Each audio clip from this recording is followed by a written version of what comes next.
everybody hear me okay? Yes, sir. Good to go? Okay.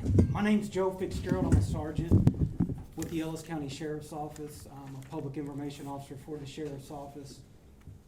Today we've called this press conference to discuss a tragic incident that happened yesterday in our jail. In a moment, our Sheriff, Brad Norman, is going to come up to the podium and give a press release. We will be taking questions after. And right this time, I'm going to introduce Sheriff Brad Norman.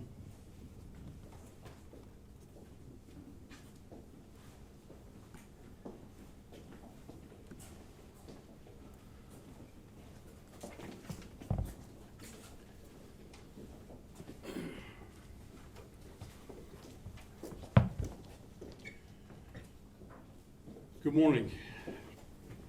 It's with great sadness that we stand here today and acknowledge the loss of one of our own.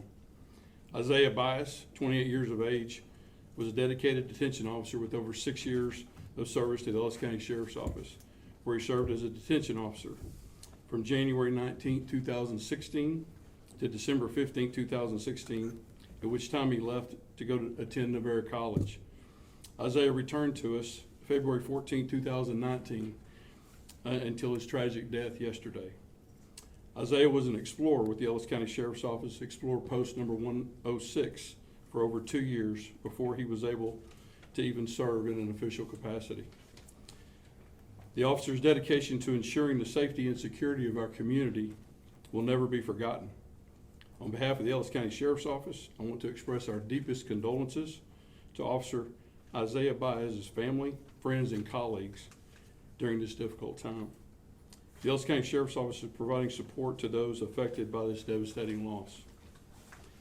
As far as the investigation goes, on Monday, December 16th at approximately 3:45 p.m., the Ellis County Sheriff's Office personnel responded to an incident in the Wayne McCollum Detention Center, which is the Ellis County Jail, where an inmate assaulted Detention Officer Bas.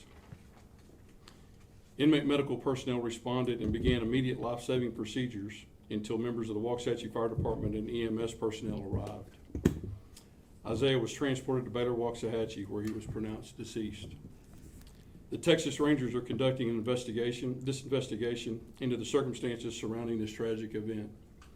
The Ellis County Sheriff's Office is fully cooperating with their investigation to ensure justice is served for our officer and his family. Aaron Simeon Thompson, 45 years of age, from Ennis, Texas, has been charged with capital murder. Thompson was arraigned and issued a bond of $2 million. Most of the time, law enforcement officers and detention officers deal with good folks having a bad day. Occasionally, we deal with bad folks. I can honestly say that my staff over the last day has dealt with pure evil.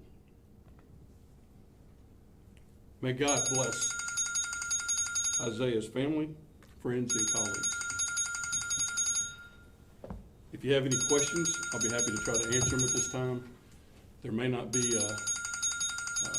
a lot that I can go on, or that I can expound on because of the ongoing investigation. But if you have questions, I will try to answer them. Can you give us the details of the assault on your officer? Can you walk us through how it happened? No, not at this time. He was physically assaulted by an inmate in a cell area in a inmate holding facility while the officer was doing his daily job. Sheriff, I want to say I'm sorry for the condolences to each and every one of you in this room right now. Can you share a little bit more about who this officer was? I know you said he was young, but just who was he as a person and as an individual? Isaiah was 28 years old, and I first met him when he was about 14. He became an explorer. We have an explorer program at the Ellis County Sheriff's Office where 14 to 20-year-olds can become part of the agency. They ride with their officers. Occasionally they get trained by officers. They go to competitions, and he was in that for almost a little over 2 years before he actually became a full-time detention officer when he became eligible to and old enough to. And then he came to work for us in 16, like I said, for almost right at a year, and then he quit for a short time for a couple of years and went full-time and attended Navarro College. After he got out of college is when he came back to us in February of 19, where he's been ever since. I spent time with his family last night. His mom, his sister, and her husband. When Isaiah was a detention officer here, or excuse me, when he was an explorer here, his younger siblings, he's the oldest of the kids in his family, and the younger siblings actually came out and acted like actors, bad guys, when they would do scenarios, when they would do their training. And I walked in and his sister said, yeah, recognized me from back then. But no, he was a very family-oriented person. His sister's baby is a week old, and was able to see the baby the day it was born. But yeah, we're extremely. Everybody here that worked with him in the jail loved him. He was one of the kind of guys that if you needed help, he'd come help you. Outstanding person. Yes, ma'am. Sheriff, I'm so sorry for your loss.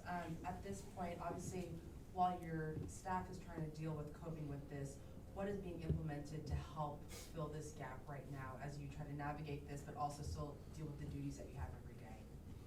So we've got a mental health coordinator now for Ellis County, and she's been here. She was here last night. She's here now, as well as from members from North Texas Behavioral Health Authority are here, offering one-on-one counseling and that kind of thing to any of our staff. We're going to have everybody cycle through, and we would definitely want to get them whatever they need to be able to deal with this. It's a priority. Our priority in the jail is keeping our staff safe, and as well as keeping our inmates safe. And but yes, they're helping greatly in that way. Can you say what the inmate was initially in jail for at this time? Or is that? Do we have that? Yes, sir. Go ahead. So Thompson was in our jail for 3 counts of assault on a public servant. He was also being held on an evading charge as well. About how long was he here? Had he been here? My understanding is that he'd come in early November of this year. Sheriff, you mentioned that this officer started as an explorer, went to school to Navarro College for law enforcement. Talk to me about did you know anything of his future goals and plans? This was obviously a calling and not just a career. Yeah, I know from a young age, from when he was an explorer here, when I first met him at 14 years of age, he wanted to be in law enforcement, and he came in to work for the jail. You can come to work in the jail at 18, where you can't be a peace officer in Texas until you're 21. So he came to work in the jail before he was able to be a peace officer. Whether or not we have a program here that you can step from being in the jail to being a deputy on the streets, and a process, a pathway to make that happen. Whether or not that was where he was going to go or not, I can't say for sure. I know he loved what he did. He loved the people he worked with, and everybody around him loved him. Law enforcement, in some capacity, was definitely a career choice that he made and he loved.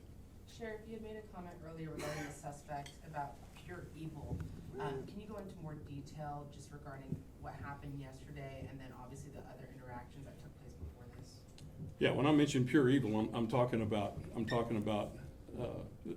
the person that committed this murder, and yeah, it was an act that he chose to do, and yeah, I think that's the definition.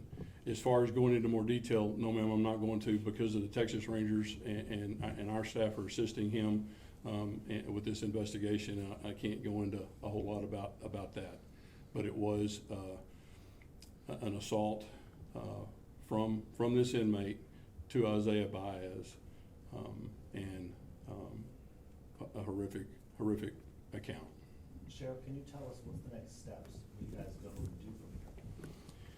So we've contacted the Ellis County District Attorney's Office, and we the Texas Ranger obtained a warrant for capital murder.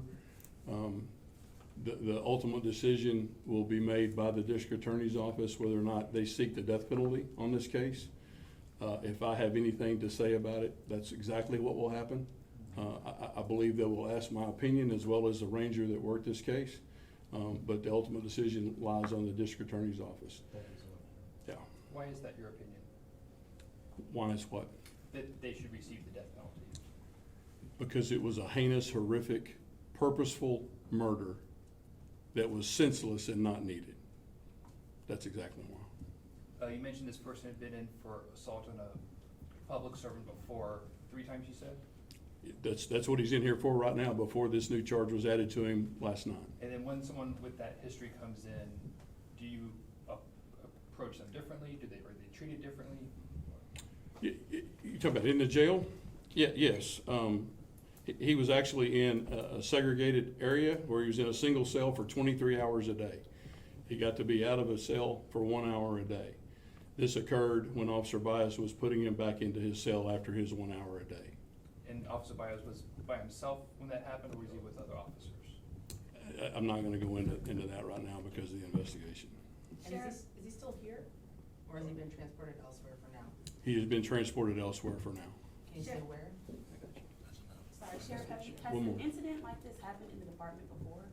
Or is this kind of like, No, ma'am. No, ma'am. What's on your heart, Sheriff? What's on your heart right now? I'm sorry, I can't. What's on your heart right now? Isaiah's family. His physical family and his family here at the Ellis County Sheriff's Office. Thank you. thank you, Sheriff. Thank you. Okay, folks, that'll end today's press conference. I appreciate you taking the time to come out. Thank you.